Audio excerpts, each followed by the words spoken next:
quick, your cake just killed a girl. Written by Jessica Guerrero Manzanera. Narrated by Loomis Bierk. Chapter 1. You best come quick, your cake just killed a girl. Valencia Wimmer slammed the cake knife down on the ancient oak counter of the spellbinding Treats Bakery and ran out after the man.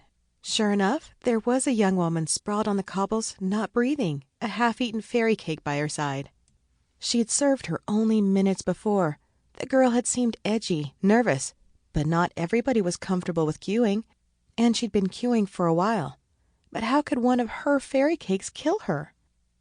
How do you explain this? She ate your cake and now she's dead. Is this revenge for your father being packed off to Edeland? Asked the tall, scrawny, unkempt man whose clothes seemed to be made up of mismatched patches of leather and fabric. His words stung. She'd tried so hard to fit in, to throw herself into the life of a witch. She didn't want to turn her back on her father's Viking roots, but in these dangerous times she had to, or she'd lose her grandmother's beloved bakery she'd inherited. An inquisitive crowd of neck-craning residents had rapidly formed. They stepped closer, saw the body and the cake, then flinched away, clutching hands to their chests and shaking heads. Their eyes pierced right through Valencia accusingly. The controller's high-pitched whistles blared. Someone had evidently informed them. What would they make of it? Would she be seen as a Viking sympathizer or a rogue witch? She could lose everything, even though it didn't make sense. Valencia Wimmer, you own this bakery? Asked a burly controller, red in the face and breathless. Yes, she was in my shop. I remember serving her, but... The crowd muttered and pointed. To them, Valencia was guilty and no trial was needed. Is it a usual occurrence, people dying in the street after taking a bite of one of your cakes?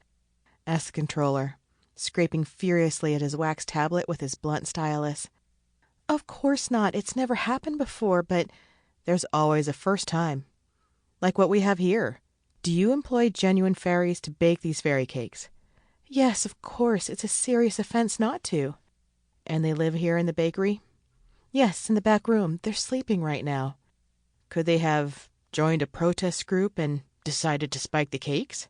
He asked, raising his thick black eyebrows. No, they're happy here. Generations of them have lived at this bakery. They're more like family than staff, said Valencia, confused by the line of questioning.